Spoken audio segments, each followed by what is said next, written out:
পুঁই শাক, এগুলো গ্যাসের রাত্রে আমি কেটেছি। এগুলো আমি সুন্দরভাবে ধুয়ে নিছি। এখন রান্না করব। আমাদের বাসায় পাঙ্গাস মাছের মাথা দিয়ে পুঁই শাক দিয়ে সবাই পছন্দ করে, তার জন্য রান্না করি। প্রথমে আমি কড়াই গ্যাসে দিয়েছি। এখন পেঁয়াজ কুচি দিব। পরিমাণ মতো তেল দিচ্ছি। আপনারাও পরিমাণ মতো দিয়ে নেবেন, যে যতটুকু রান্না।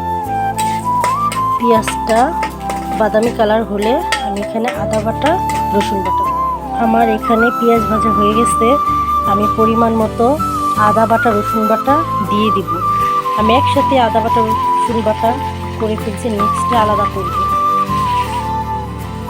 হলুদ, মরিচ, ধনিয়া আমি একসাথে ভাঙাই নিছি, এটাও পরিমাণ মতো দিয়ে নিব। এরপর সামান্য একটু পানি দিব মশলাটা কষিয়ে নেওয়ার জন্য। এখন আমি পরিমাণ মতো লবণ দিয়ে দিচ্ছি। যেহেতু 1 কেজি পুঁই শাক, লবণটা তার জন্য একটু বেশি দিলাম।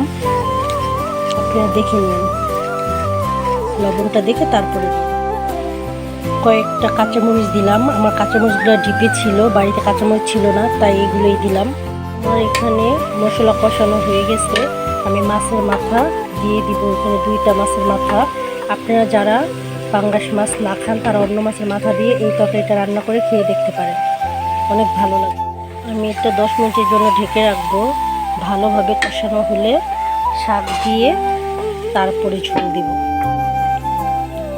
আমার 10 মিনিট হয়ে গেছে, আমি ঢাকনা খুলে ফেললাম।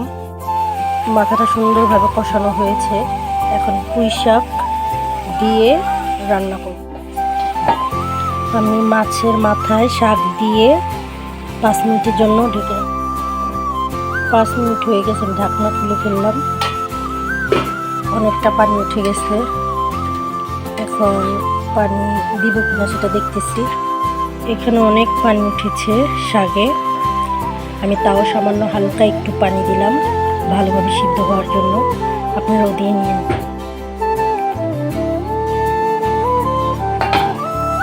তরকারি অনেকটা হয়ে গেছে, তরকারি হয়ে এসেছে, তাই সামান্য জিরা পাতি দিয়ে দিচ্ছি। আমার তরকারি রান্না হয়ে গেছে। এখন আমি এটা নামিয়ে ফেলবো।